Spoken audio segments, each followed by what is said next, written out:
बात करूं इससे पहले एनिलिंग एक है नॉर्मलाइजिंग।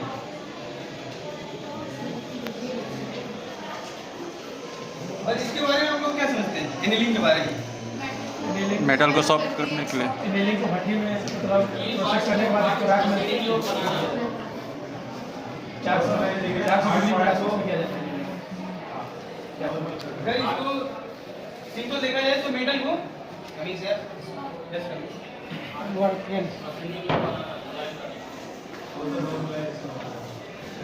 सिंपल बोला जाए तो मेटल को सॉफ्ट करने का काम। और इसके बारे में क्या समझते हैं आप लोग? किसी हार्ड मशीनिंग करने के आंतरिक रूप से आंतरिक संरचना सुधार करना।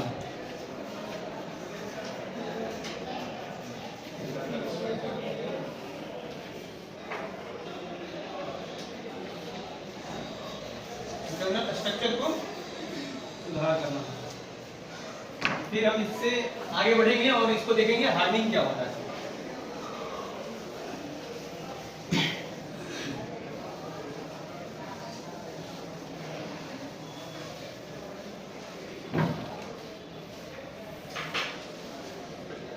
अगर मैं पूछूं कि हार्डनिंग क्या होता है तो आप लोग क्या बताइएगा? किसी मेटल को और कमजोर बना के उसे ताकि वो घिसे नहीं आसानी से इसमें उसको हट किया जाए। सबसे पहले हम समझेंगे कि हार्डनिंग प्रोसेस क्या कैसे होता है, फिर उसके बाद डिफिनेशन और ये सब देखेंगे। एक तरफ ये हुआ, एक तरफ कार्बन परसेंटेज है, टेम्परेचर है।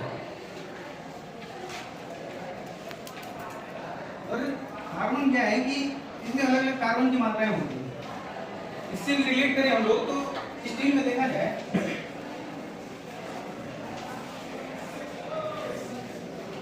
ये दिख रहा है क्या? तो इसमें देखा जाए लो कार्बन स्टील होता है, मीडियम कार्बन स्टील और हाई कार्बन स्टील के बारे में जानते हैं ना हम लोग? वो पहले देखेंगे।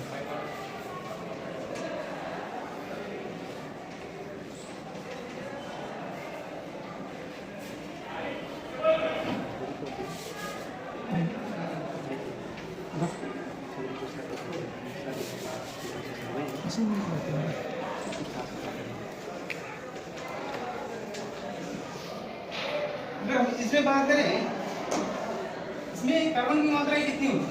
कितनी से कितने तक देखा जाए तो? हाँ? नहीं, 0 से 23 होते हैं नहीं मैं अभी लिख रहा हूँ, जो देखिएगा थोड़ा। 0 से 23 इसमें 0.1 से 0.25 % तक कार्बन उपलब्ध होते हैं इसमें, जो हमारे लो कार्बन स्टील है।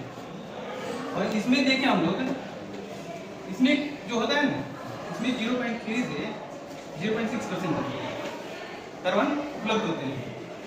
और इसमें देखें हम, इसमें भी रेंज होता है जो 0.7 से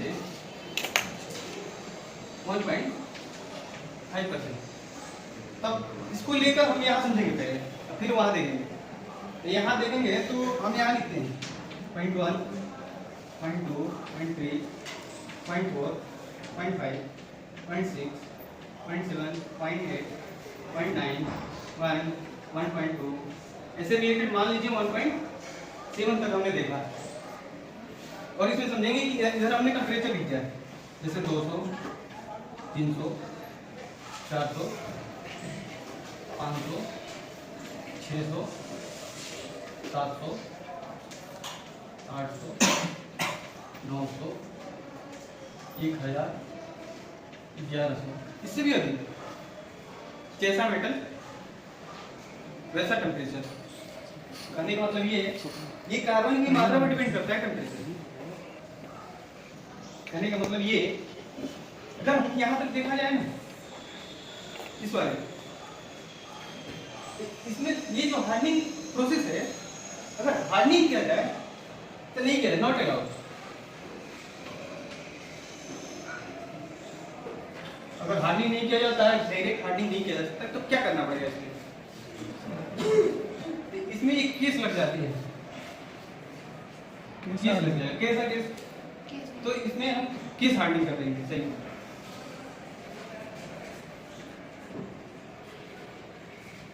ये ऑपरेशन कर सकते हैं। केस हार्डनिंग में देखेंगे कि कौन कौन सा प्रोसेस होता है, केस हार्डनिंग करने की विधियाँ, वो तो बाद की बात, पहले इसको समझेंगे। इसमें जो होता है ना, इसमें वेरी करता है, कहने का मतलब बदलते रहता है। क्या बदलते रहता है? टेम्परेचर।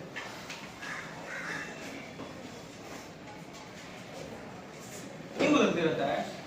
तो इधर जैसे कि यहाँ 3 है, यहाँ 5 है, यहाँ देख रहा हूँ तो 7 हो जाएगी। हाँ, यहाँ तो मैं ठीक दे रहा हूँ पहले, ठीक है।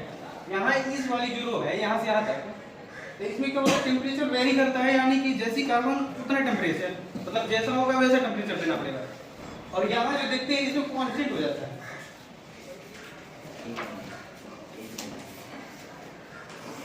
कहने का मतलब ये यहाँ कांस्टेंट होने का मतलब है कि इसमें एक निर्धारित तापमान रखा जाएगा, क्योंकि हमें पता है कि इसमें क्या होता है, कार्बन की मात्रा कहने का मतलब जिस मेटल को हम हार्ड कर रहे हैं और उसे गर्म कर रहे हैं, हमारा हार्डनिंग प्रोसेस डिपेंड करता है।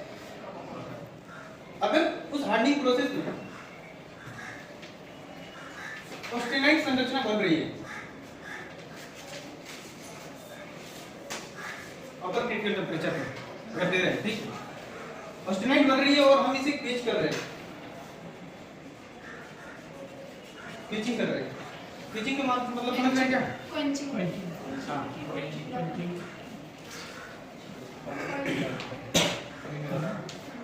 इसका मतलब होता है कि जो हमने गर्म किया उसे ठंडा करना पड़ेगा, तो वही है। इसको टेक्निकल में एक वर्ड दे दिया गया, क्वेंचिंग, यानी कि मेटल को ठंडा करने की विधि, प्रोसेस। इसमें मटेरियल पूछो तो क्या क्या आ जाएगा? ठंडा कैसे कैसे कर सकते हैं? और एयर से कर सकते हैं। एयर से कर सकते हैं। इसी बात ब्रांच ऑफिसर और हाँ। आप में बात भी कर सकते हैं। ये तो हम जानते हैं, वाटर, एयर, मिट्टी में दबा के जो मिट्टी वाली प्रोसेस है ना,